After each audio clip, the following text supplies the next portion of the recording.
നമസ്കാരം. വാർത്തകളും വിശേഷങ്ങളുമായി സൗത്ത് വിഷൻ ന്യൂസിലേക്ക് സ്വാഗതം. ഇന്നത്തെ പ്രധാന സംഭവ വികാസങ്ങളിലേക്ക്.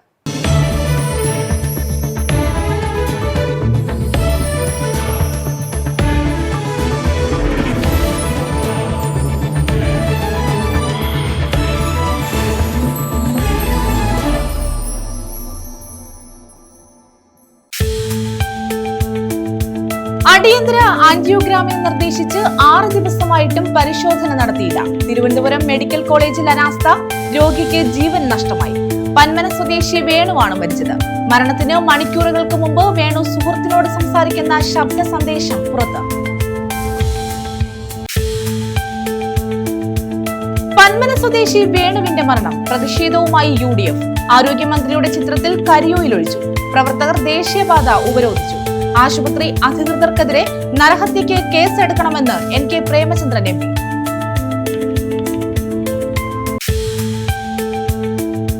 വിദേശത്തു നിന്നും കടത്തിയ 600 ഗ്രാം സ്വർണവും 32 ലക്ഷം രൂപയും തട്ടിയെടുത്തു. കേസിൽ 4 പേർ അറസ്റ്റിൽ. തിങ്കൾക്കരിക്കം, തിരുവനന്തപുരം സ്വദേശികളാണ് അറസ്റ്റിലായത്. സംഭവത്തിലെ ആസൂത്രകൻ വിദേശത്തേക്ക് കടന്നു.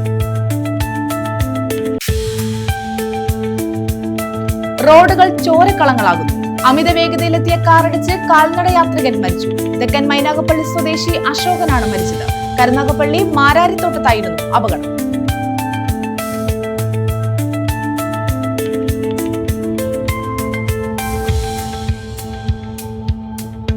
വിശദമായ വാർത്തകളിലേക്ക്. തിരുവനന്തപുരം മെഡിക്കൽ കോളേജ് ആശുപത്രിയിൽ അനാസ്ഥയെന്ന് പരാതി. രോഗിക്ക് ജീവൻ നഷ്ടമായി. പന്മന സ്വദേശി വേണുവാണ് മരിച്ചത്. അടിയന്തര ആൻജിയോഗ്രാമിന് നിർദ്ദേശിച്ച് 6 ദിവസമായിട്ടും പരിശോധന നടത്തിയില്ലെന്ന് ആക്ഷേപമുയർന്നു. കഴിഞ്ഞ ദിവസം രാത്രി ഹൃദയാഘാതത്തെ തുടർന്നാണ് വേണു മരിച്ചത്. മെഡിക്കൽ കോളേജിലെ അനാസ്ഥ വെളിവാക്കുന്നതാണ് സംഭവം. മരണത്തിന് മണിക്കൂറുകൾക്ക് മുമ്പ് ഓട്ടോറിക്ഷ ഡ്രൈവറായ വേണു സുഹൃത്തിനോട് സംസാരിക്കുന്ന ശബ്ദ സന്ദേശവും പുറത്തുവന്നു. ഓട്ടോറിക്ഷ തൊഴിലാളിയായ പന്മന പൂജാഭവനത്തിൽ വേണുവാണ് മരിച്ചത്. തിരുവനന്തപുരം മെഡിക്കൽ കോളേജിലെ അനാസ്ഥയിലാണ് വേണുവിന്റെ ജീവൻ നഷ്ടമായതെന്നാണ് ബന്ധുക്കൾ ആക്ഷേപം ഉന്നയിക്കുന്നത്. വേണുവിന് അടിയന്തര ആൻജിയോഗ്രാമിന് നിർദ്ദേശിച്ചിട്ട് 6 ദിവസമായിട്ടും പരിശോധന നടത്തിയില്ലത്രേ. കഴിഞ്ഞ ദിവസം രാത്രി ഹൃദയാഘാതത്തെ തുടർന്നാണ് വേണു മരിച്ചത്. മെഡിക്കൽ കോളേജിലെ അനാസ്ഥ വെളിവാക്കുന്ന വേണുവിന്റെ ശബ്ദ സന്ദേശവും പുറത്തുവന്നു. അൻവർ ഇവിടെ അങ്ങ് ഭയങ്കര അഴിമതിയുടെ തിരുവനന്തപുരം മെഡിക്കൽ കോളേജ് മൊത്തത്തില് സമൂല അഴിമതി കൊണ്ട് ആറാടിയിരിക്കുക. തിരുവനന്തപുരം മെഡിക്കൽ കോളേജ് നമ്മൾ ഈ സോഷ്യൽ മീഡിയയിലൊക്കെ കാണുന്നില്ലയോ, അത് വാസ്തവം തന്നെ. അത് മനസ്സിലായില്ലയോ? കണ്ണൂര് ഒരു ഹോസ്പിറ്റലിനകത്ത് കയറി ഒരു ഡോക്ടറെയും 12 സിസ്റ്ററേയും കയറി കൈകാര്യം ചെയ്തില്ലേ ഒരു പിതാവ്. അതൊക്കെ അവനവന്റെ മാനസിക ധർമ്മത്തിനനുസരിച്ച് ചെയ്തു പോകുന്നത്. അത് കറക്റ്റാണ്. കാരണം ആ രീതിയിൽ തിരുവനന്തപുരത്തോട് ചെയ്ത് വെക്കേണ്ടതായിട്ട് കൂടി കാര്യങ്ങൾ വന്നു ചേർന്നിരിക്കുക. ഒരു മനുഷ്യൻ വന്ന് എന്തെങ്കിലും ചോദിച്ചു കഴിഞ്ഞാൽ, ആ ഹോസ്പിറ്റലിനെ സംബന്ധിച്ച് എന്തെങ്കിലും ഡീറ്റെയിൽസോ എന്തെങ്കിലും അറിയേണ്ട കാര്യങ്ങൾ ചോദിച്ചു കഴിഞ്ഞാൽ ഒരക്ഷരം ശബ്ദിക്കത്തില്ല. ഒരക്ഷരം അവര് മറുപടി പറയത്തില്ല. നമ്മള് യൂണിഫോം ഇട്ടിരിക്കുന്ന ഒരാളിനോട് നമ്മളൊരു കാര്യം നമ്മൾ അറിയാൻ വേണ്ടി ചോദിച്ചാല് നായ നോക്കുന്ന കണ്ണുകൊണ്ട് പോലെ അവർ നോക്കാൻ ശ്രമിക്കത്തില്ല. ഒന്ന് തിരിഞ്ഞു പോലെ നോക്കത്തില്ല. ഒരു മറുപടി പിന്നീടാകട്ടെ പറയത്ത് പോലുമില്ല. ഇവിടെ കൈക്കൂലിയുടെ ഏറ്റവും വലിയ ബഹളം. ഞാന് ഈ ആശുപത്രിയിൽ ഞാൻ ഇവിടെ വന്നിട്ട് വെള്ളിയാഴ്ച രാത്രി ഞാനിവിടെ വന്ന എമർജൻസി ആൻജിയോഗ്രാം ചെയ്യുന്നതിന് വേണ്ടിയിട്ട്. മനസ്സിലായില്ലയോ? മരണത്തിന് മണിക്കൂറുകൾക്ക് മുമ്പ് ഓട്ടോറിക്ഷ ഡ്രൈവറായ വേണു സുഹൃത്തിനോട് സംസാരിക്കുന്ന ശബ്ദ സന്ദേശമാണ് പുറത്തു വന്നത്. കഴിഞ്ഞ ബുധനാഴ്ചയാണ് ഓട്ടോ ഡ്രൈവറായ വേണുവിന് നെഞ്ചുവേദന അനുഭവപ്പെട്ടത്. തുടർന്ന് ചവറ പ്രാഥമിക ആരോഗ്യ കേന്ദ്രത്തിൽ എത്തിച്ചു. ആൻജിയോഗ്രാം വേണമെന്ന് നിർദ്ദേശിച്ചതിനാൽ കൊല്ലം ജില്ലാ ആശുപത്രിയിലേക്ക് റഫർ ചെയ്തു. ജില്ലാ ആശുപത്രിയിൽ പ്രവേശിപ്പിച്ചു. അവിടെ നിന്നാണ് അടിയന്തരമായി ആൻജിയോഗ്രാം തുടർ ചികിത്സയ്ക്കായി തിരുവനന്തപുരം മെഡിക്കൽ കോളേജ് ആശുപത്രിയിലേക്ക് കൊണ്ടുപോയത്. എന്നാൽ 6 ദിവസം കഴിഞ്ഞിട്ടും ആൻജിയോഗ്രാം ചെയ്യാൻ മെഡിക്കൽ കോളേജിൽ നിന്ന് തീയതി നൽകിയില്ല എന്നാണ് വേണുവിന്റെ ശബ്ദ സന്ദേശത്തിൽ പറയുന്നത്. വെള്ളിയാഴ്ച മാത്രമാണ് ആൻജിയോഗ്രാം ചെയ്യാൻ കഴിയുക എന്നുള്ള നിർദ്ദേശം കൂടി ആശുപത്രി അധികൃതരുടെ ഭാഗത്തു നിന്ന് ഉണ്ടാവുകയും ചെയ്തു. ഈ സോഷ്യൽ മീഡിയയിൽ പ്രചരിക്കുന്ന വോയിസ് കോൾ എൻ്റെ ചേട്ടൻ്റെ തന്നെയാണ്. ഈ ഹോസ്പിറ്റലിലെ അവരുടെ അനാസ്ഥയാണ് ഈ മരണത്തിന് കാരണം. അത് നമ്മളവിടെ ചെന്നപ്പോൾ തന്നെ നമുക്കത് മനസ്സിലായതാണ്. ഇവർ അന്ന് വെള്ളിയാഴ്ച വൈകുന്നേരം കൊണ്ടുപോയ എമർജൻസി പേഷ്യൻ്റ് എന്ന് പറഞ്ഞ് ചെന്നതാണ്. അവർ ഇതുവരെ 5 ദിവസം വരെ അവിടെ ഇട്ടിരുന്നിട്ട് നോക്കാത്തത് കൊണ്ടാണ് അയാൾ ഇത്രയും ആ വോയിസ് മെസ്സേജ് ഇടേണ്ട കാര്യം വന്നത്. അത് നമ്മുടെ ഹോസ്പിറ്റലിൻ്റെ അനാസ്ഥയാണ്. അത് അന്വേഷിക്കണം. അത് മന്ത്രിതലത്തിലായാലും ആരോഗ്യമന്ത്രിയായാലും മുഖ്യമന്ത്രിയായാലും അത് അന്വേഷിച്ച് കണ്ടെത്തണം. കഴിഞ്ഞ രാത്രി 9 മണിയോടെ ഗുരുതരാവസ്ഥയിലായി വേണു ഹൃദയാഘാതത്തെ തുടർന്നാണ് മരിച്ചത്. കുടുംബത്തിന്റെ ഏക അത്താണിയായിരുന്നു വേണു. വേണുവിനെ വലിയ തുക നൽകി ചികിത്സിപ്പിക്കാൻ പണമില്ലാത്തതുകൊണ്ടാണ് സർക്കാർ ആശുപത്രിയിൽ പ്രവേശിപ്പിച്ചതെന്ന് ബന്ധുക്കൾ ഉൾപ്പെടെ പ്രതികരിച്ചു. തലവേദന കാരണം വേണോണ്ട് എന്തോ അവിടെ കിടന്ന് ഭയങ്കരമായിട്ട് ബഹളം വെച്ച് ഞാൻ ചെന്നിട്ട് സിസ്റ്ററെ ചെന്ന് വിളിച്ചപ്പോൾ അവർ പറഞ്ഞു വേദനയ്ക്ക് ഞങ്ങൾക്ക് ഗുളിക തരാൻ പറ്റൂല എന്ന് പറഞ്ഞു. ഞാൻ വീണ്ടും തിരിച്ച് വാർഡിൽ വന്നപ്പോഴത്തേക്ക് വേറൊരു ഡോക്ടർ ഒരു പേഷ്യൻറ്റിനെ അവിടെ നോക്കുന്നുണ്ടായിരുന്നു. അങ്ങനെ ഞാൻ അന്ന് വേണോടും പറഞ്ഞു അത് ഡോക്ടറല്ലേ എന്ന് പറഞ്ഞു. ചെന്നിട്ട് വേണോടും പറഞ്ഞു ഡോക്ടറെ എനിക്ക് ഭയങ്കര തലവേദന, എൻ്റെ ഡോക്ടർ ഇവിടെ ഇല്ല, എന്തെങ്കിലും ഒന്ന് ചെയ്യാമെന്ന് ചോദിച്ചപ്പോൾ ആ ഡോക്ടർ പറഞ്ഞു ഇത് നിങ്ങൾ എൻ്റെ പേഷ്യൻ്റ് അല്ല, എനിക്ക് നോക്കാൻ പറ്റത്തില്ല. അന്നേരം വേണോണ്ട് അവിടെ ഷൗട്ട് ചെയ്ത് ഒരു ഡോക്ടർക്ക് ഒരു സാധാ തലവേദന വന്നാൽ ഗുളിക തരാൻ പറ്റത്തില്ല, പിന്നെ നിങ്ങൾ എന്തിനാണ് ഈ പഠിക്കുന്നത് എന്ന് പറഞ്ഞുകൊണ്ട് ഒത്തിരി വഴക്ക് പറഞ്ഞു. ചീത്തയൊന്നും വിളിച്ചില്ല, നല്ല വഴക്ക് പറഞ്ഞു. എന്നിട്ട് പറഞ്ഞ സമയത്ത് കുറേ ഡോക്ടർമാർ വന്നങ്ങ് നോക്കിയിട്ട് പോകും, പിന്നെ അവരുടെ കാര്യം അന്വേഷിക്കത്തില്ല എന്ന് പറഞ്ഞപ്പോഴത്തേക്ക് ആ ഡോക്ടർ പറഞ്ഞ് ഞാൻ ചെന്നെല്ലാം പറഞ്ഞേക്കാന്ന് പറഞ്ഞ്. പിറ്റേന്ന് അതേപോലെ ആ 11-12 മണി സമയത്ത് ഞങ്ങളുടെ ഡോക്ടർ പിന്നെ പിറ്റേന്ന് അതേപോലെ നല്ല തലവേദനയായിരുന്നു. രാവിലെ തലവേദന എടുത്തിട്ട് വേണോടന് എന്നോട് പറയാതെ കാർഡിയോളജിയിൽ ഒരു ഡോക്ടറെ പോയി കണ്ട, ഒരു ലേഡി ഡോക്ടറാണ്. അങ്ങനെ ചോദിച്ചു എന്തുകൊണ്ട് എനിക്ക് ആൻജിയോഗ്രാം ചെയ്തില്ല എന്ന് ചോദിച്ചപ്പോഴും ആ ഡോക്ടർ പറഞ്ഞത്, എനിക്ക് തോന്നുന്നു ആ ഡോക്ടറിൻ്റെ പേര് ദേവിന്നോ ദേവികയെന്നോ ആണ്. ആ ഡോക്ടർ പറഞ്ഞത് അച്ഛാ അത് നമുക്ക് ഒരു അറ്റാക്ക് വന്നു കഴിഞ്ഞാൽ 5 ദിവസം മരുന്ന് കഴിച്ചെങ്കിൽ മാത്രമേ നമുക്ക് ആൻജിയോഗ്രാം ചെയ്യാൻ പറ്റത്തുള്ളൂ. അങ്ങനെ വേണോട് എന്നോട് പറഞ്ഞു ഇതുപോലെ ഡോക്ടർ വന്ന് പറഞ്ഞു ചിലപ്പോൾ ശരിയായിരിക്കില്ല, അതുകൊണ്ടായിരിക്കും എനിക്ക് ആൻജിയോഗ്രാം ചെയ്യാവുന്നത്. സ്വകാര്യ സ്കൂൾ അധ്യാപിക സിന്ധുവാണ് ഭാര്യ. പൂജ, ഗംഗ എന്നിവർ മക്കളാണ്. ഞാനാ ചെന്ന് അവിടെ കയറുന്നത്. കയറിയപ്പം അവരെ കൂടെ വന്നയാന്ന് ചോദിച്ചു. അപ്പം ഞാൻ പറഞ്ഞു അവരവിടെ വന്നയാന്ന് പറഞ്ഞു. അവരവിടെ വന്നതെന്ന് പറഞ്ഞു. അന്നേരം ഇയാൾ അകത്തോട്ട് വാന്ന് പറഞ്ഞ് എന്നെ അകത്തോട്ട് വിളിച്ചു. അകത്തോട്ട് വിളിച്ചിട്ട് എൻ്റെ അടുത്ത് കാര്യങ്ങൾ ചോദിച്ചു. ഞാൻ പറഞ്ഞു അടുത്ത വീട്ടിലുള്ള ആളാണെന്ന് പറഞ്ഞു. അടുത്ത വീട്ടിലുള്ള ആളാന്ന് പറഞ്ഞപ്പം പറഞ്ഞ പുള്ളിക്കാരൻ മരിച്ചെന്ന് പറഞ്ഞു. ഞാൻ പറഞ്ഞു അതെന്തോ സംഭവിച്ചാന്ന് ചോദിച്ചു. എന്തോ സംഭവിച്ചാന്ന് ചോദിച്ചപ്പം അവർ പറഞ്ഞത് 7 മണിയായപ്പോഴത്തേക്ക് ഒരു ശ്വാസം മുട്ടൽ പോലെ വന്ന് ഞങ്ങൾ വെന്റിലേറ്ററിൽ കയറ്റി. കുറച്ച് സമയം കഴിഞ്ഞപ്പോഴത്തേക്ക് പിന്നെ നമുക്ക് രക്ഷപ്പെടാൻ പറ്റിയില്ലെന്നാണ് അവർ പറഞ്ഞത്. News bureau, Chavara. അമിത വേഗതയിലെത്തിയ കാറിടിച്ച് കാൽനട യാത്രികൻ മരിച്ചു. തെക്കൻ മൈനാഗപ്പള്ളി സ്വദേശി അശോകനാണ് മരിച്ചത്. കരുനാഗപ്പള്ളി ശാസ്താംകോട്ട റോഡിൽ മാരാരിത്തോട്ടത്തായിരുന്നു അപകടം.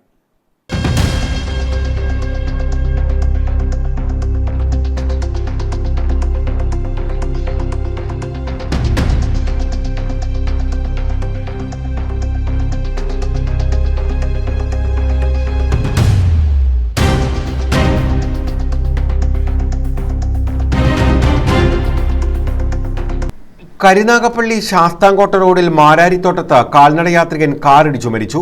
തെക്കൻ മൈനാഗപ്പള്ളി വിളയിൽ വടക്കതിൽ അശോകനാണ് മരിച്ചത്. 65 വയസ്സായിരുന്നു. ചൊവ്വാഴ്ച രാത്രിയായിരുന്നു അപകടം. റോഡിലൂടെ നടന്നു പോകവേ പിന്നിലൂടെ വന്ന കാർ ഇടിക്കുകയായിരുന്നു. ഇടിയുടെ ആഘാതത്തിൽ തെറിച്ചു വീണ അശോകനെ ആശുപത്രിയിൽ എത്തിച്ചെങ്കിലും രക്ഷിക്കാനായില്ല. അപകടത്തെ തുടർന്ന് നിർത്താതെ പോയ കാർ പോലീസ് പിന്തുടർന്ന് കസ്റ്റഡിയിലെടുത്തു. News bureau, Karunagappally. റോഡുകളിൽ അപകടങ്ങൾ വർദ്ധിക്കുകയാണ്. റോഡുകളിൽ ചോര വീഴുന്നതിന് പലപ്പോഴും അശ്രദ്ധയും അമിത വേഗവും കാരണമാകുന്നു. കൊല്ലം ചടയമംഗലത്ത് 3 വാഹനങ്ങൾ കൂട്ടിയിടിച്ചുണ്ടായ അപകടത്തിൽ ഓട്ടോറിക്ഷയിലെ യാത്രക്കാരിക്ക് പരിക്കേറ്റു. ഇവരെ കടയ്ക്കൽ താലൂക്ക് ആശുപത്രിയിൽ പ്രവേശിപ്പിച്ചു.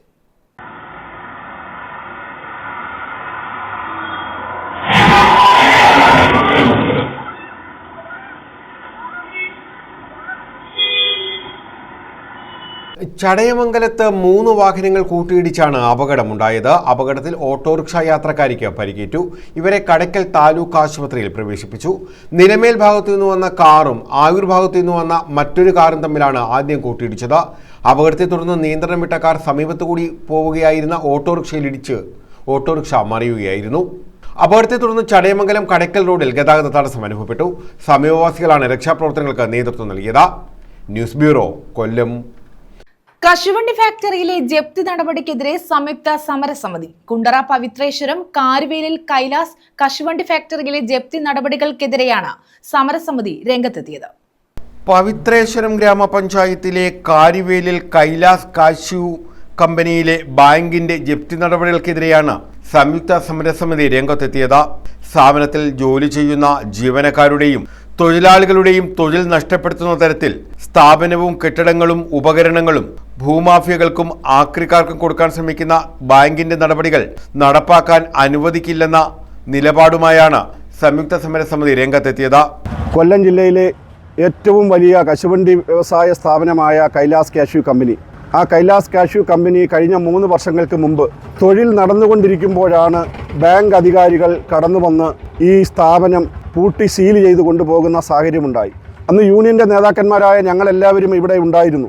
ഞങ്ങൾ അവരോട് പറഞ്ഞു, നിങ്ങൾ അവർക്ക് 30 ദിവസം സമയം കൊടുക്കണം, ഇത് ഒരാഴ്ചയ്ക്കകം കുറച്ച് പൈസ അടച്ചുകൊണ്ട് സെറ്റിലാക്കും. നമുക്കറിയാം, കേരളത്തിലെ എല്ലാ കശുവണ്ടി വ്യവസായങ്ങളും പ്രതിസന്ധിയിലൂടെ കടന്നുപോയിക്കൊണ്ടിരിക്കുന്ന ഒരു കാലഘട്ടമാണ്. അപ്പോൾ ഇത് ഒരു കശുവണ്ടി ഫാക്ടറി മാത്രമല്ല, ഇത് രണ്ട് കശുവണ്ടി വ്യവസായത്തിൻ്റെ പ്രോസസ്സിംഗ് നടത്തുന്ന ഇവിടുത്തെ പാക്കിംഗ് സെൻറ്റർ, 2 പാക്കിംഗ് സെൻറ്ററുകളും കട്ടിംഗ് സെൻറ്ററും അടക്കം കുടിവെള്ളം ഉൽപ്പാദിപ്പിക്കുന്ന യൂണിറ്റ് വരെ ഈ സ്ഥാപനത്തിനകത്തുണ്ട്. ഇതൊരു വലിയ സ്ഥാപനമാണ്. ആ സ്ഥാപനം അങ്ങനെ പൂട്ടി കൊണ്ടുപോയാൽ ഇത് നശിക്കും എന്ന് പറഞ്ഞിട്ട് പോലും ബാങ്ക് അധികാരികൾ കേട്ടില്ല. ഇത് ഒരാഴ്ചയ്ക്കകം തിരികെ കൊടുക്കും, കുറച്ച് പൈസ അടയ്ക്കുമ്പോൾ എന്ന് പറഞ്ഞിട്ട് 3 വർഷം കഴിഞ്ഞു. 3 വർഷം കഴിഞ്ഞപ്പോൾ ഇപ്പോൾ ഞങ്ങൾക്ക് മനസ്സിലാക്കാൻ കഴിഞ്ഞത്, ഇതിൻ്റെ പ്രൊപ്പറേറ്റർ ശ്രീ സോമരാജൻ അവറുകൾ ഏതാണ്ട് നല്ലൊരു പണം ബാങ്ക് അധികാരികൾക്ക് അടച്ചു എന്നാണ് മനസ്സിലാക്കാൻ കഴിഞ്ഞത്. അടച്ചതിന് ശേഷവും ഇത് കൈമാറാതെ വീണ്ടും ഇത് ഭൂമാഫിയയ്ക്ക് തീരെഴുതി കോടിക്കണക്കിന് രൂപയുടെ മെഷീനറികളാണ് ഇതിനകത്തുള്ളത്. അത് ഭൂമാഫിയയ്ക്ക് കൈമാറി ഇത് മുഴുവൻ ഇളക്കിക്കൊണ്ടു പോകുന്ന ഒരു സാഹചര്യത്തിലേക്ക് കടക്കുന്നു എന്ന് മനസ്സിലാക്കിയപ്പോഴാണ് സംയുക്ത ട്രേഡ് യൂണിയൻ CITUവിൻ്റെയും INTUCയുടെയും BMSൻ്റെയും നേതൃത്വത്തിൽ ഇവിടെ നിലവിലുണ്ടായിരുന്ന യൂണിയൻ്റെ നേതാക്കൾ ഞങ്ങൾ സംസാരിച്ച് അടിയന്തരമായി ഇങ്ങനെയൊരു മീറ്റിംഗ് നടത്തുന്ന ബന്ധപ്പെട്ട ബാങ്ക് അധികാരികളുടെ ശ്രദ്ധയിൽ ഈ വിഷയം എത്തിക്കുന്നതിന് വേണ്ടിയാണ്. സമരസമിതി നേതാക്കളായ K Madhulal, J Sunilkumar, BJP നേതാക്കളായ ആദർശ് വിഷ്ണു, പഞ്ചായത്ത് അംഗം GN മനോജ് തുടങ്ങിയവർ ബാങ്കിന്റെ ജപ്തി നടപടി അംഗീകരിക്കാൻ ആകില്ലെന്ന നിലപാടെടുത്ത രംഗത്ത് വന്നു. News bureau, Kundara. അടച്ചിട്ട വീട്ടിൽ മോഷണം, 10,000 രൂപയും സ്വർണ്ണമോതിരവും അപഹരിച്ചു. അഞ്ചൽ വടമണ്ണിലാണ് സംഭവം.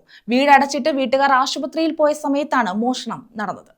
വീട്ടിലുള്ളവർ വീട് പൂട്ടിയിട്ട് കൊച്ചിയിലെ ആശുപത്രിയിൽ പോയി 2 ദിവസം കഴിഞ്ഞ് എത്തിയപ്പോഴാണ് മോഷണ വിവരം അറിഞ്ഞത്. 2 ദിവസം ഞങ്ങളിവിടെ സ്ഥലത്തില്ലായിരുന്നു. അമൃത ഹോസ്പിറ്റലിൽ കൊച്ചിയിൽ പോയിരുന്നത്. പോയിട്ട് തിരിച്ചു വന്ന് ഇന്ന് ഒരു 1 മണിയായപ്പോഴാണ് വന്നത്. 1 മണിയായിട്ട് വന്ന് നോക്കിയപ്പോൾ ഇവിടെ കതവ് ഗേറ്റെല്ലാം പൂട്ടി കിടക്കുന്നുണ്ട്. പുറകിലത്തെ ഗേറ്റും മുമ്പിലത്തെ ഗേറ്റും എല്ലാം പൂട്ടി കിടക്കുകയാണ്. കതവ് നോക്കിയപ്പോൾ കതവ് പൊളിച്ചിട്ടേക്കുന്നത് നോക്കി അകത്ത് കയറി തുറന്ന് അകത്ത് കയറി നോക്കിയപ്പോഴത്തേക്ക് മൊത്തം വാരി വലിച്ച് അവിടെ ഇവിടെയും വാരി വലിച്ചിട്ടേക്കുക. അതെങ്ങനെയാണ് എടുത്തതെന്ന് നോക്കിയപ്പോൾ എൻ്റെ മനസ്സിൽ എങ്ങനെ സംഭവിച്ചെന്ന് പറഞ്ഞ് നോക്കാൻ പുറകെ പോയി നോക്കിയപ്പോൾ പുളയിൽ ഒരു സാധനങ്ങൾ വെക്കുന്നൊരു റൂമുണ്ടായിരുന്നു. അത് പൊളിച്ചിട്ട് അതിൽ നിന്നാണ് കുന്താലി, ഈ പാര ഒക്കെ എടുത്തേക്കുന്നത്. എനിക്ക് തോന്നുന്നത് റബ്ബർ ഷീറ്റിൻ്റെ ചക്കറിന് പോയതാണ്. കാരണം ഒട്ടുപാലൊക്കെ വെളിയിൽ കിടപ്പുണ്ടായിരുന്നു. ഷീറ്റ് ഞാൻ വെക്കുന്നില്ല, പാല കൊടുക്കുന്നുണ്ട്, അത് ഇല്ലായിരുന്നു. അല്ലെങ്കിൽ അതും പോയണായിരുന്നു. അഞ്ചൽ വടമൺ സ്വദേശി ഉണ്ണികൃഷ്ണപിള്ളിയുടെ വീട്ടിലായിരുന്നു മോഷണം. മുൻഭാഗത്തെ കതക് പൊളിച്ചാണ് മോഷ്ടാക്കൾ അകത്തു കടന്നത്. അലമാരയിൽ സൂക്ഷിച്ചിരുന്ന 10,000 രൂപയും സ്വർണ്ണമോതിരവും കവർന്നു. അലമാരകളുടെ കതകുകൾ നശിപ്പിച്ച നിലയിലായിരുന്നു. സംഭവത്തിൽ അഞ്ചൽ പോലീസ് അന്വേഷണം ആരംഭിച്ചിട്ടുണ്ട്. വീട്ടുമുറ്റത്തെ ഷെഡിലുണ്ടായിരുന്ന കൂന്താലിയും ആയുധങ്ങളും ഉപയോഗിച്ചാണ് മുൻഭാഗത്തെ കതക് തകർത്തത്. ഷെഡിന്റെ കതകും പൊളിച്ച നിലയിലായിരുന്നു. കുറച്ച് ചില്ലറ പൈസയൊക്കെ ഒരു പാത്രത്തിൽ ഇട്ട് വെച്ചിരുന്നു. അതെല്ലാം എടുത്ത് തട്ടിപ്പറിച്ച് അതെല്ലാം അവിടെ വാരിയെടുത്ത്, പിന്നെ അലമാരി ഇരുന്ന ബാഗുകൾ മൊത്തം അതിനകത്തെല്ലാം കുറച്ചൊക്കെ ചില്ലറകളുണ്ടായിരുന്നു. ബാക്കി സാധനങ്ങളെല്ലാം വലിച്ചു വാരിയിട്ടിരിക്കുന്നു. 7 ബെഡ്ഷീറ്റ് എടുത്തുകൊണ്ട് പോയി. പിന്നെ പുതിയത് പിന്നെ അലമാരികളിൽ ഇരുന്ന് സർവ്വ സാധനവും വലിച്ച് താഴെ ഇട്ടിരിക്കുമായിരുന്നു. പിന്നെ പൊതുവെ മൊത്തത്തിൽ അങ്ങ് അലങ്കോലപ്പെട്ട് കിടക്കും അവിടെ. പിന്നെ എന്തായാലും ഇത് ഒരുപാട് ദൂരെ നിന്നുള്ള കള്ളന്മാരായിരിക്കും, എല്ലാം നമ്മളില്ലെന്ന് അറിഞ്ഞുകൊണ്ടാരോ കയറിയതാണെന്നാണ് നമ്മുടെ വിശ്വാസം.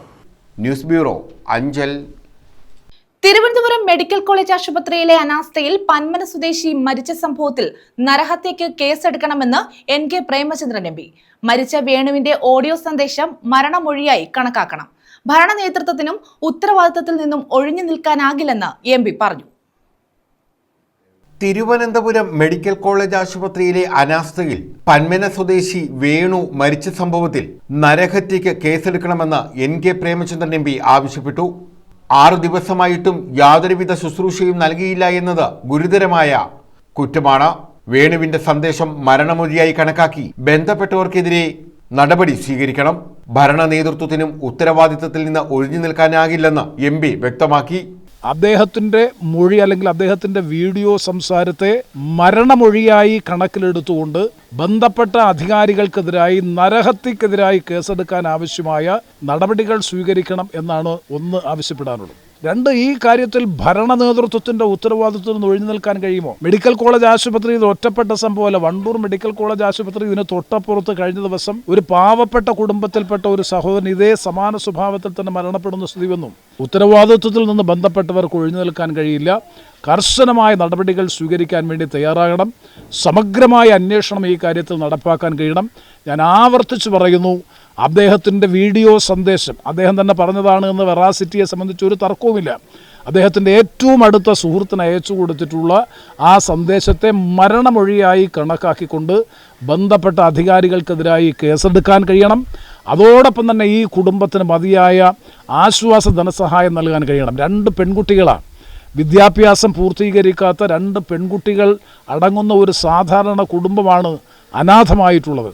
ആ അനാഥമായ കുടുംബത്തെ സംസ്ഥാന സർക്കാർ ഏറ്റെടുക്കണം. ആ കുട്ടികളുടെ പഠനം ഉൾപ്പെടെ, കാരണം വളരെ എവിഡൻ്റാണ്. മെഡിക്കൽ കോളേജിൽ ആവശ്യത്തിന് ചികിത്സ ലഭിക്കാത്ത സാഹചര്യമുണ്ട്. മെഡിക്കൽ ഉപകരണങ്ങൾ പോലും മെഡിക്കൽ കോളേജ് ആശുപത്രികളിൽ ഇല്ലാത്ത സ്ഥിതിയാണ്. ഇത്തരം സ്ഥിതിവിശേഷം ഉണ്ടാക്കിയത് സർക്കാരാണെന്നും അദ്ദേഹം ആരോപിച്ചു. മെഡിക്കൽ കോളേജ് ആശുപത്രികളിൽ സർജറി അടക്കമുള്ള കാര്യങ്ങൾ ചെയ്യുന്നതിനാവശ്യമായിട്ടുള്ള മെഡിക്കൽ എക്യുപ്മെന്റ്സ് ഇല്ല. അത് കൊടുത്ത കമ്പനി തന്നെ അത് തിരിച്ചെടുത്തു കൊണ്ടുപോകുന്ന സ്ഥിതി വന്നു. കാരണം അവർക്ക് പണം കൊടുക്കുന്നില്ല. മതിയായ ചികിത്സ ലഭിക്കാൻ ആവശ്യമായിട്ടുള്ള വൈദ്യോപകരണങ്ങളും സമാന സ്വഭാവത്തിലുള്ള സംഭവങ്ങളും ഇല്ലാത്തതിന്റെ പേരിൽ മാനുഫാക്ചറിംഗ് കമ്പനികൾ, ഇത് ഡെലിവർ ചെയ്ത കമ്പനികൾ തന്നെ മെഡിക്കൽ കോളേജ് ആശുപത്രിയിൽ നിന്ന് മെഡിക്കൽ എക്യുപ്മെന്റ്സ് എടുത്തുകൊണ്ടു പോകുന്ന സ്ഥിതി വരുന്നു എന്ന് പറയുന്നത് കേരളത്തിന്റെ ചരിത്രത്തിൽ കേട്ടുകേൾവി പോലും ഇല്ലാത്ത സംഭവമാണ്. അപ്പോൾ ആ മെഡിക്കൽ എക്യുപ്മെന്റ്സിന്റെ അഭാവം ഉൾപ്പെടെയുള്ള കാര്യങ്ങൾ കൊണ്ട് ഡോക്ടർമാർക്ക് ചികിത്സ നടത്താൻ കഴിയുന്നില്ല എന്നുള്ളത് മാധ്യമങ്ങളിൽ വാർത്തയായി വന്നിട്ടുള്ളതാണ്. News bureau, Chavara. പടിഞ്ഞാറേക്കല്ലടയിൽ കടപ്പാക്കുഴി പമ്പ് ഹൗസ് ഉദ്ഘാടനം ചെയ്തു. പുരാവസ്തു ശേഖരത്തിന്റെ പ്രദർശനവും ഇതോടനുബന്ധിച്ച് സംഘടിപ്പിച്ചു. പടിഞ്ഞാറേക്കല്ലട ഗ്രാമപഞ്ചായത്തിലാണ് കടപ്പാക്കുഴി പമ്പ് ഹൗസ് ഉദ്ഘാടനം ചെയ്തത്. ഇതോടനുബന്ധിച്ച് പുരാവസ്തു ശേഖരണത്തിന്റെ പ്രദർശനവും നടത്തി. പമ്പ് ഹൗസിന്റെ ഉദ്ഘാടനം കോവൂർ കുഞ്ഞുമോൻ MLA നിർവഹിച്ചു. ഗ്രാമപഞ്ചായത്ത് പ്രസിഡന്റ് ഡോക്ടർ C ഉണ്ണികൃഷ്ണൻ അധ്യക്ഷത വഹിച്ചു.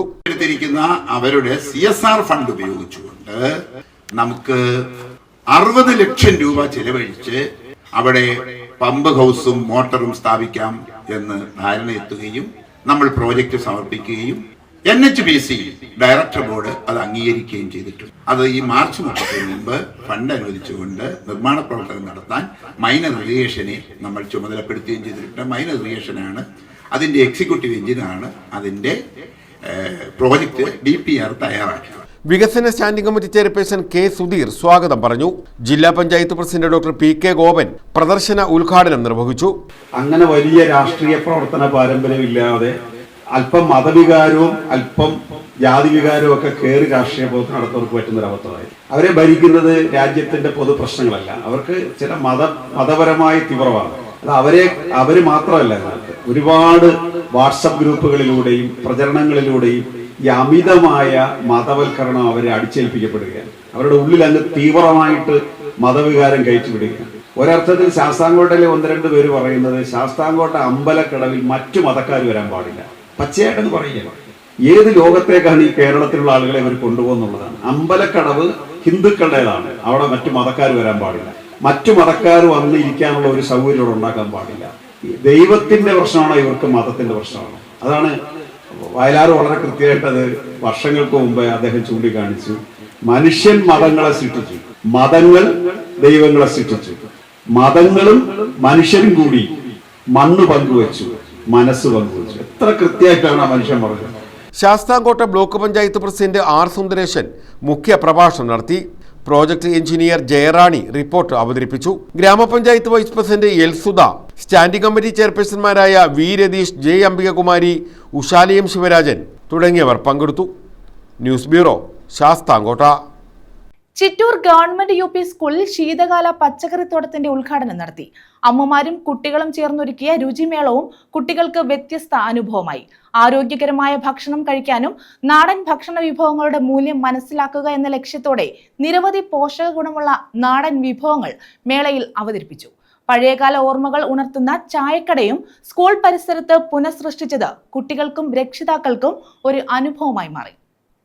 ചിറ്റൂർ ഗവൺമെന്റ് UP സ്കൂളിലാണ് വ്യത്യസ്തമായ അനുഭവമൊരുക്കി ശീതകാല പച്ചക്കറിത്തോട്ടത്തിന്റെ ഉദ്ഘാടനം സംഘടിപ്പിച്ചത്. അമ്മമാരും കുട്ടികളും ചേർന്നൊരുക്കിയ രുചിമേളം വ്യത്യസ്തമായ അനുഭവമായി.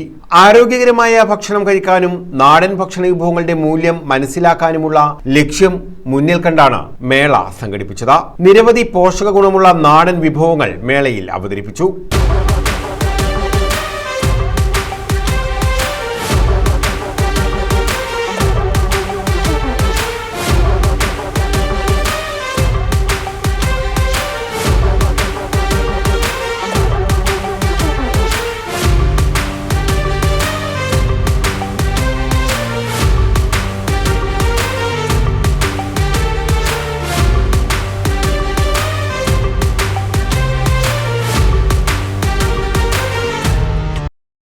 പഴയകാല ഓർമ്മകൾ ഉണർത്തുന്ന ചായക്കട സ്കൂൾ പരിസരത്ത് പുനഃസൃഷ്ടിച്ചത് വേറിട്ട അനുഭവമായി.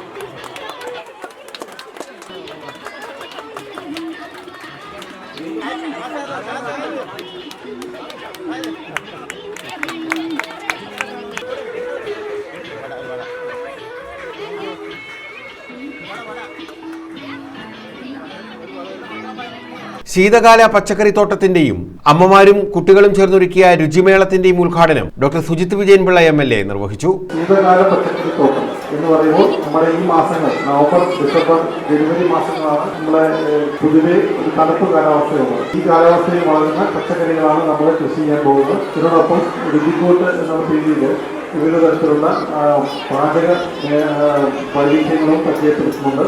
ഇതിലെല്ലാം വ്യത്യസ്തമായിട്ടുള്ള ഈ പരിപാടി സംഘടിപ്പിച്ച അധ്യാപകരെയും PTA അംഗങ്ങളെയും SMC അംഗങ്ങളെയും എല്ലാം തന്നെ അഭിനന്ദിച്ചുകൊണ്ട് മുഴുവൻ രക്ഷകർത്താക്കളിൽ വളരെ ആക്റ്റീവായിട്ട് പങ്കെടുക്കുന്ന മുഴുവൻ രക്ഷകർത്താക്കളെ കൂടി ഇത്തരത്തിൽ ഹൃദയാഭിവാദ്യം ചെയ്തുകൊണ്ട് എല്ലാവരുടെയും അനുവാദത്തോടെ ഈ ചടങ്ങ് ഔപചാരികമായി ഉദ്ഘാടനം ചെയ്തായിരിക്കുന്നു. പന്മന ഗ്രാമപഞ്ചായത്ത് വൈസ് പ്രസിഡന്റ് പന്മന ബാലകൃഷ്ണൻ അധ്യക്ഷത വഹിച്ചു. പ്രഥമാധ്യാപകൻ അനീസ് മുഹമ്മദ് സ്വാഗതം പറഞ്ഞു. Chavara noon meal officer Gopakumar K മുഖ്യപ്രഭാഷണം നടത്തി. പഞ്ചായത്ത് അംഗം Surath Sakeer, PTA president Shameer, vice president Shajahan, noon meal charge അധ്യാപകരായ സഞ്ജിത്ത് ജോസ്, ഷമീമ, മേരി, അധ്യാപകരായ സിമി വൈ, ബുഷ്ര, ഫൗസിൻ, വിനീത തുടങ്ങിയവർ പങ്കെടുത്തു.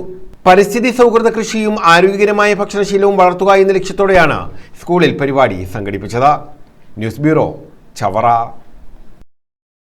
EMS ഹാപ്പിനെസ് പാർക്ക് ഉദ്ഘാടനം ചെയ്തു.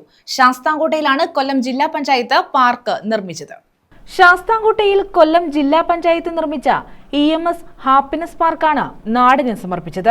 ഹാപ്പിനെസ് പാർക്കിന്റെ സമർപ്പണവും 1971 ശാസ്താംകോട്ടയിൽ നടന്ന ലോക സർവമത സമ്മേളനത്തെ അനുസ്മരിക്കുന്ന സ്മാരകത്തിന്റെ നിർമ്മാണ ഉദ്ഘാടനവും ജില്ലാ panchayat president doctor PK Gopan നിർവഹിച്ചു. നമ്മുടെ മണ്ഡലത്തിൽ തന്നെ, അതായത് എന്റെ ഡിവിഷനിൽ തന്നെ 1.25-2 കോടി രൂപ ഈ വർഷം റോഡിന് അതിന്റെ പേരിൽ വെക്കാൻ പറ്റും. അങ്ങനെ വലിയ അധ്വാനം നടത്തുന്ന ഒരു ജില്ലാ പഞ്ചായത്ത്. അതുകൊണ്ട് ഈ കഴിഞ്ഞ 5 വർഷത്തിനിടയിൽ 2 ഒന്നാം സ്ഥാനമാണ് കൊല്ലം ജില്ലയ്ക്ക്. കൊല്ലം ജില്ലയ്ക്ക് നേരത്തെ 2 കിട്ടി. ആകെ 4 ഒന്നാം സ്ഥാനം, അതായത് സ്വരാജ് ട്രോഫി എന്ന് പറയും. ആ സ്വരാജ് ട്രോഫി 4 കൊല്ലം ജില്ലയ്ക്ക് ഇതുവരെ കിട്ടിയിട്ടുണ്ട്. അതിൽ 2 ഒന്നാം സ്ഥാനം ഈ 5 വർഷത്തിനിടയിലാണ്. ഇപ്പൊ നമ്മൾ രാജ്യത്തിന്റെ മാതൃകയാണ്, ലോകത്തിന്റെ മാതൃക. സ്കൂളുകളാണ് ഞാൻ ആരോഗ്യ വിദ്യാഭ്യാസ സ്റ്റാൻഡിംഗ് കമ്മിറ്റി ചെയർപേഴ്സണായിട്ടാണ് തുടക്കം കുറിക്കുന്നത് ജില്ലാ പഞ്ചായത്ത്. ഞാൻ ലക്ഷ്യമിട്ടത് നമ്മുടെ സ്കൂളുകൾ നവീകരിക്കുക എന്നുള്ളത്. അങ്ങനെ 169 സർക്കാർ ഹൈസ്കൂൾ, ഹയർ സെക്കൻഡറി സ്കൂളിലും. ശാസ്താംകോട്ട ഗ്രാമപഞ്ചായത്ത് പ്രസിഡന്റ് R ഗീത അധ്യക്ഷത വഹിച്ചു. നമ്മുടെ കുട്ടികൾക്ക് കളിക്കാനും അവർക്കൊന്ന് കുറച്ച് കാര്യങ്ങൾ പറയാനും വിശ്രമിക്കാനും ഒരവസരം ഒരുക്കി തന്ന ജില്ലാ പഞ്ചായത്തിനും, ഇതേപോലെ തന്നെ ജിംനേഷ്യം അല്ലെങ്കിൽ നടന്ന് വ്യായാമം ചെയ്യാൻ പോകുന്ന കുറേയേറെ ജനങ്ങൾ ശാസ്താംകോട്ടയുണ്ട്. അവർക്ക് വന്നൊന്ന് വിശ്രമിക്കാൻ ഒരു പൊതുവിടമാണ് ഹാപ്പിനെസ് പാർക്ക് തന്നെ. കൊല്ലം ജില്ലാ പഞ്ചായത്ത് കോടിക്കണക്കിന് രൂപയുടെ വർക്കാണ് ശാസ്താംകോട്ടയിൽ. സംഘാടക സമിതി കൺവീനർ S ദിലീപ് കുമാർ, വിവിധ രാഷ്ട്രീയ കക്ഷി നേതാക്കളായ KB Omanakuttan, A Abdul Rasheed, P Vijayachandran Nair, MS സലാം, വ്യാപാരി വ്യവസായി ഏകോപന സമിതി സെക്രട്ടറി A നിസാം, ക്ലബ്ബ് ഭാരവാഹികളായ Jose J Thomas, Bindu Rajesh, Rajesh Kumar, R Mukesh, Lukose Mathew, Radharajan, Shajahan, Rashmi Devi എന്നിവർ പങ്കെടുത്തു. കുട്ടികൾക്കായി ഊഞ്ഞാൽ, പൊതുജനങ്ങൾക്ക് വിശ്രമിക്കുന്നതിന് ഇരിപ്പിടങ്ങൾ, മതിയായ വെളിച്ച സംവിധാനം തുടങ്ങിയവയും പാർക്കിന്റെ ഭാഗമായി സജ്ജീകരിച്ചിട്ടുണ്ട്. News bureau, Sasthamkotta. വിദേശത്തു നിന്നും കടത്തിയ 600 ഗ്രാം സ്വർണവും 32 ലക്ഷം രൂപയും തട്ടിയെടുത്ത കേസിൽ 4 പേർ അറസ്റ്റിൽ. 22 ലക്ഷം രൂപയും ഇവർ ഉപയോഗിച്ച വാഹനങ്ങളും പോലീസ് പിടിച്ചെടുത്തു. തിങ്കൾക്കരിക്കം, തിരുവനന്തപുരം സ്വദേശികളാണ് അറസ്റ്റിലായത്. സംഭവത്തിലെ ആസൂത്രകൻ വിദേശത്തേക്ക് കടന്നു. വിദേശത്ത് നിന്ന് വിമാനത്താവളത്തിലൂടെ തൃശൂർ സ്വദേശി കടത്തിയ ദ്രാവക രൂപത്തിലുള്ള 900 ഗ്രാം ദ്രാവക സ്വർണത്തിൽ 300 ഗ്രാം വിറ്റ് കിട്ടിയ 32 ലക്ഷം രൂപയും ബാക്കിയുള്ള 600 ഗ്രാം സ്വർണവും കൊട്ടേഷൻ സംഘമാണ് തട്ടിയെടുത്തത്. സംഭവത്തിൽ 4 പേരെയാണ് അറസ്റ്റ് ചെയ്തത്. 22 ലക്ഷം രൂപയും ഇവർ ഉപയോഗിച്ച വാഹനങ്ങളും പോലീസ് പിടിച്ചെടുത്തു. 600 ഗ്രാം സ്വർണവും 10 ലക്ഷം രൂപയും കണ്ടെത്താനായിട്ടില്ല. സംഭവത്തിന്റെ ആസൂത്രകനായ പ്രതി വിദേശത്തേക്ക് കടന്നു. കേസിലെ മറ്റ് 3 പ്രതികളെ തമിഴ്നാട്ടിലേക്ക് കടക്കാൻ ശ്രമിക്കുമ്പോഴാണ് വാളയാറിൽ നിന്നും പോലീസ് പിടികൂടിയത്. കേസിൽ 8 പ്രതികളാണുള്ളത്. തിങ്കൾക്കരിക്കം ഡാലി ഓന്തുവച്ച ചാമക്കാല വീട്ടിൽ സുബിൻ ബാബു, സഹോദരൻ ഷെറിൻ എന്ന് വിളിക്കുന്ന അരുൺ ബാബു, തിരുവനന്തപുരം മണക്കാട് ചാല ഫ്രണ്ട്സ് നഗറിൽ ഷെഫീഖ, തിരുവനന്തപുരം മുട്ടത്തറ വള്ളക്കടവ് ആതിര ഭവനിൽ കുക്കു എന്ന് വിളിക്കുന്ന അരുൺകുമാർ എന്നിവരെയാണ് ഇൻസ്പെക്ടർ ബി അനീഷിന്റെ നേതൃത്വത്തിലുള്ള സംഘം അറസ്റ്റ് ചെയ്തത്. ഒക്ടോബർ 31-നായിരുന്നു സംഭവം. തൃശൂർ സ്വദേശി നൽകിയ പരാതിയെ തുടർന്നായിരുന്നു കേസ്. കഴിഞ്ഞ ദിവസം രാത്രി മൈലമൂടിന് സമീപത്തെ ഓന്തുപച്ചയിൽ വെച്ചാണ് 4 പേരെ അറസ്റ്റ് ചെയ്തത്. ദുബായിൽ നിന്നാണ് ബൈനോക്കുലറിൽ ദ്രാവക രൂപത്തിലാക്കിയ ശേഷം സ്വർണം കൊച്ചി വിമാനത്താവളത്തിലൂടെ കടത്തിയതെന്നാണ് വിവരം. സ്വർണവുമായി വിദേശത്ത് നിന്നെത്തിയ കടത്തുകാരനായ തൃശൂർ സ്വദേശി തന്റെ സുഹൃത്തായ സുബിൻ ബാബുവിന്റെ വീട്ടിൽ ഒരാഴ്ച മുമ്പ് താമസിച്ചിരുന്നു. സ്വർണം എത്തിക്കേണ്ട സ്ഥലത്തേക്ക് പോകാതെ സ്വന്തം നിലയിൽ വിൽപ്പന നടത്തി പണം തട്ടിയെടുക്കാനായിരുന്നു തൃശൂർ സ്വദേശിയുടെ ശ്രമം. സ്വർണം വിൽക്കാൻ സുബിൻ ബാബുവിന്റെ സഹായം തേടി. 300 ഗ്രാം സ്വർണം കടക്കലിലെ സ്വർണ്ണ വ്യാപാരശാലയിൽ വിറ്റു. ഇങ്ങനെ ലഭിച്ചതായിരുന്നു 32 ലക്ഷം രൂപ. ശേഷിച്ച 600 ഗ്രാം സ്വർണവും വിൽപ്പന നടത്താനായി അടുത്ത ശ്രമം.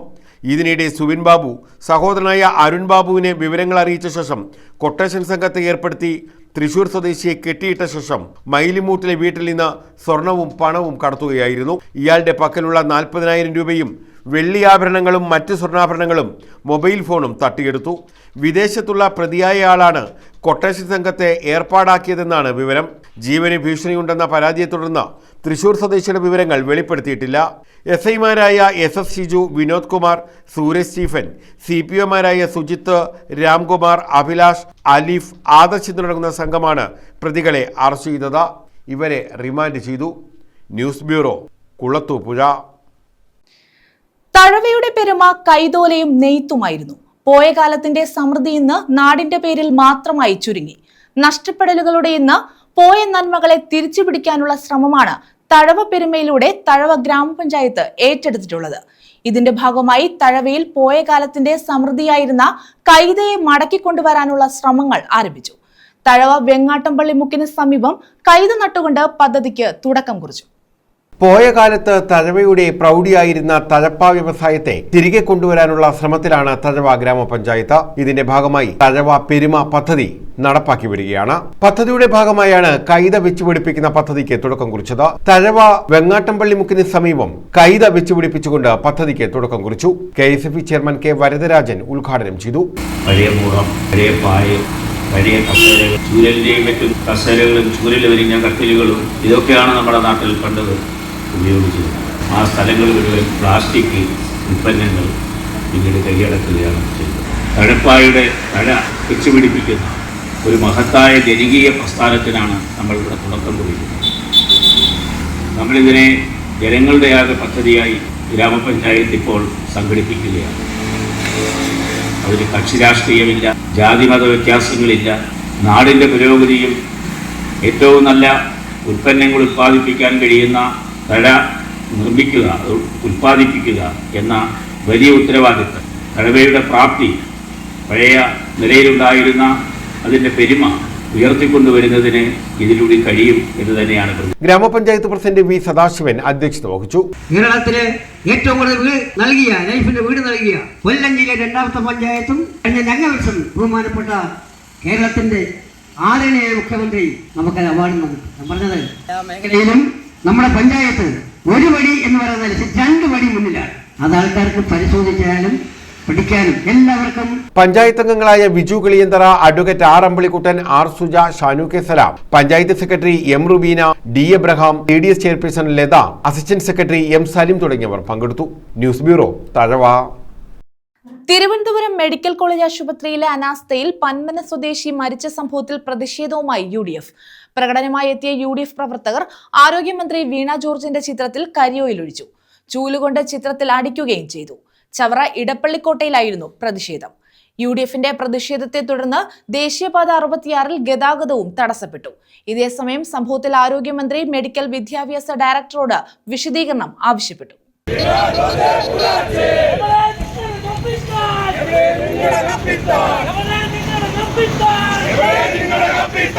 തിരുവനന്തപുരം മെഡിക്കൽ കോളേജ് ആശുപത്രിയിൽ ബന്ധപ്പെട്ടവരുടെ അനാസ്ഥയെ തുടർന്ന് പന്മന സ്വദേശി വേണു മരിച്ച സംഭവത്തിലാണ് UDF ശക്തമായ പ്രതിഷേധവുമായി രംഗത്തെത്തിയത്. പ്രകടനമായി എത്തിയ UDF പ്രവർത്തകർ ചവറയിൽ ആരോഗ്യമന്ത്രി വീണ ജോർജിന്റെ ചിത്രത്തിൽ കരിയോയിലൊഴിച്ചു. ചൂലുകൊണ്ട് ചിത്രത്തിൽ അടിക്കുകയും ചെയ്തു.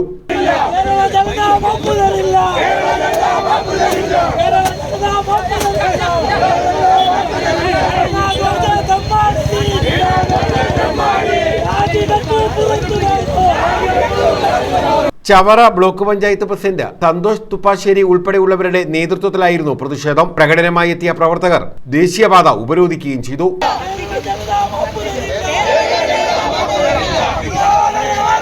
ഇതേ തുടർന്ന് ദേശീയപാത 66-ൽ ഏറെ നേരം ഗതാഗതം തടസ്സപ്പെട്ടു.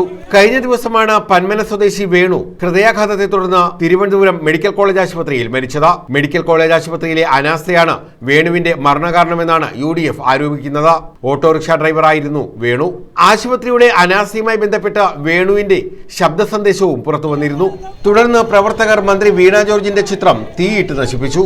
ഇതേസമയം തിരുവനന്തപുരം മെഡിക്കൽ കോളേജ് ആശുപത്രിയിൽ രോഗി മരിച്ച സംഭവത്തിൽ അടിയന്തര റിപ്പോർട്ട് ആരോഗ്യമന്ത്രി വീണ ജോർജ് ആവശ്യപ്പെട്ടു.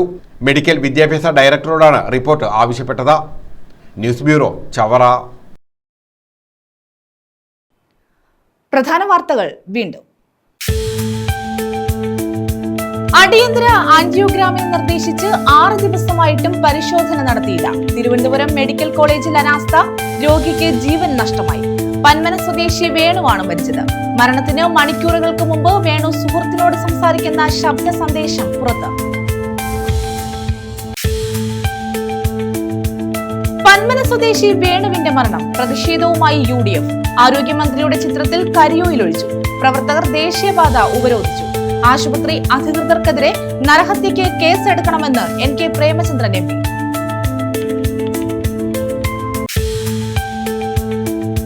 വിദേശത്തു നിന്നും കടത്തിയ 600 ഗ്രാം സ്വർണവും 32 ലക്ഷം രൂപയും തട്ടിയെടുത്തു. കേസിൽ 4 പേർ അറസ്റ്റിൽ. തിങ്കൾക്കരിക്കം, തിരുവനന്തപുരം സ്വദേശികളാണ് അറസ്റ്റിലായത്. സംഭവത്തിലെ ആസൂത്രകൻ വിദേശത്തേക്ക് കടന്നു. റോഡുകൾ ചോരക്കളങ്ങളാകുന്നു. അമിത വേഗതയിലെത്തിയ കാറിടിച്ച് കാൽനട യാത്രികൻ മരിച്ചു. തെക്കൻ മൈനാഗപ്പള്ളി സ്വദേശി അശോകനാണ് മരിച്ചത്. കരുനാഗപ്പള്ളി മാരാരിത്തോട്ടത്തായിരുന്നു അപകടം.